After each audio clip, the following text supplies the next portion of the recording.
صاد والقرآن ذي الذكر بل الذين كفروا في عزة وشقاق كم أهلكنا من قبلهم من قرن فنادوا ولا تحين مناص وعجبوا أن جاءهم منذر منهم وقال الكافرون هذا ساحر كذاب أجعل الآلهة إلها واحدا إن هذا لشيء عجاب وانطلق الملأ منهم أن امشوا واصبروا على آلهتكم إن هذا لشيء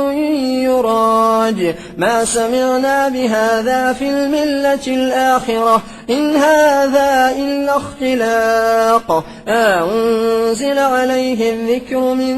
بيننا بل هم في شك من ذكري بل لما يذوقوا عذاب أم عندهم خزائن رحمة ربك العزيز الوهاب أم لهم ملك السماوات والأرض وما بينهما فليرتقوا في الأسباب جند ما هنالك مهزوم من الأحزاب كذبت قبلهم قوم نوح وعاد وفرعون ذو الأوتاد وثمود وقوم لوط وأصحاب الأيكة أولئك الأحزاب إن كل إلا كذب الرسل فحق عقاب وما ينظر هؤلاء إلا صيحة واحدة ما لها من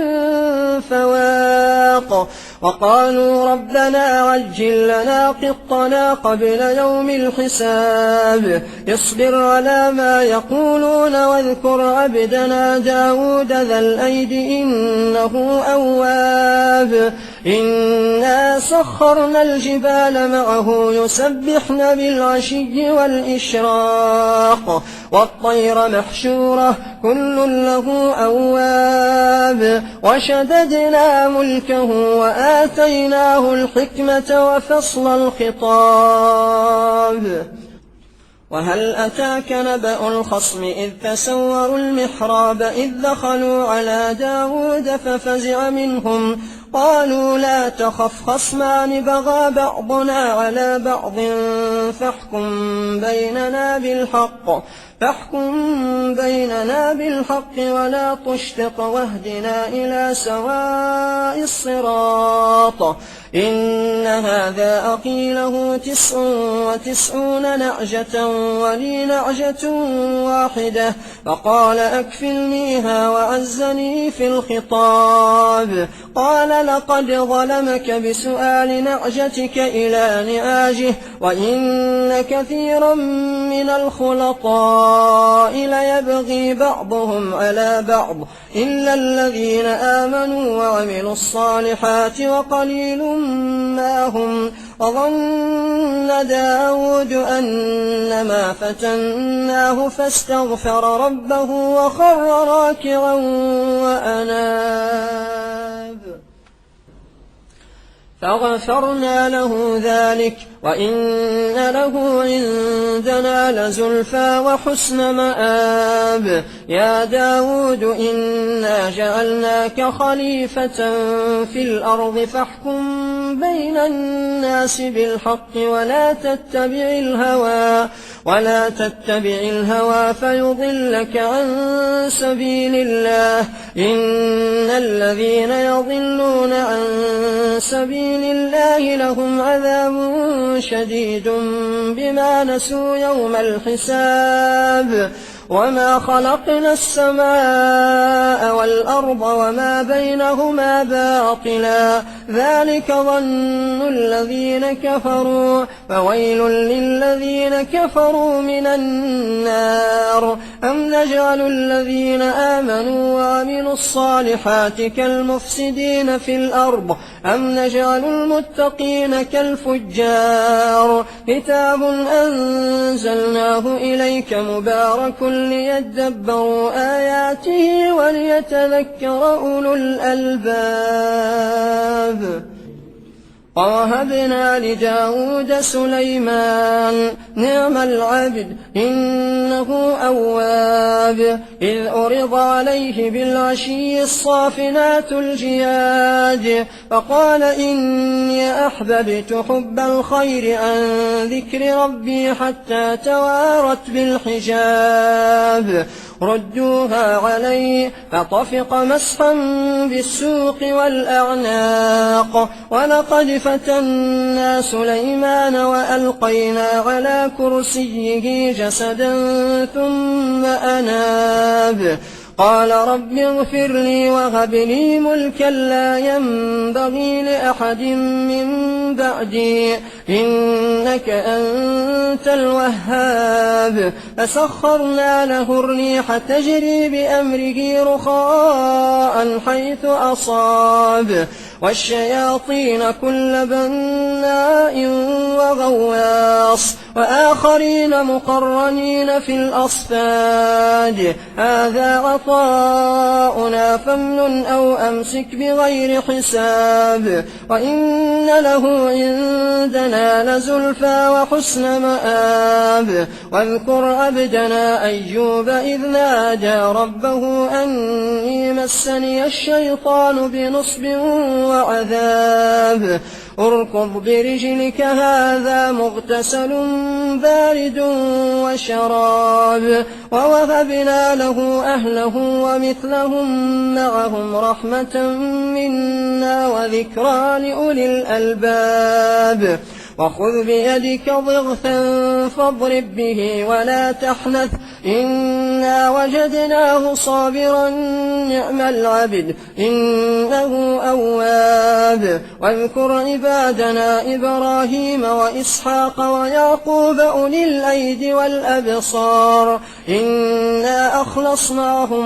بخالصة ذكر الدار وإنهم عندنا لمن المصطفين الأخيار واذكر إسماعيل واليسع وذا الكفل وكل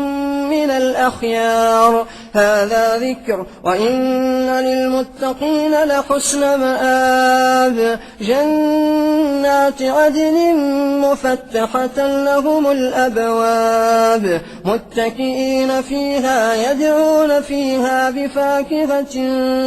كثيرة وشراب وعندهم قاصرات الطرف أتراب هذا ما توعدون ليوم الحساب إن هذا لرزقنا ما له من نفاد هذا وإن للطاغين لشر مآب جهنم يصلونها فبئس المهاد هذا فليذوقوه حميم وغساق وآخر من شكله أزواج هذا فوج مقتحم معكم لا مرحبا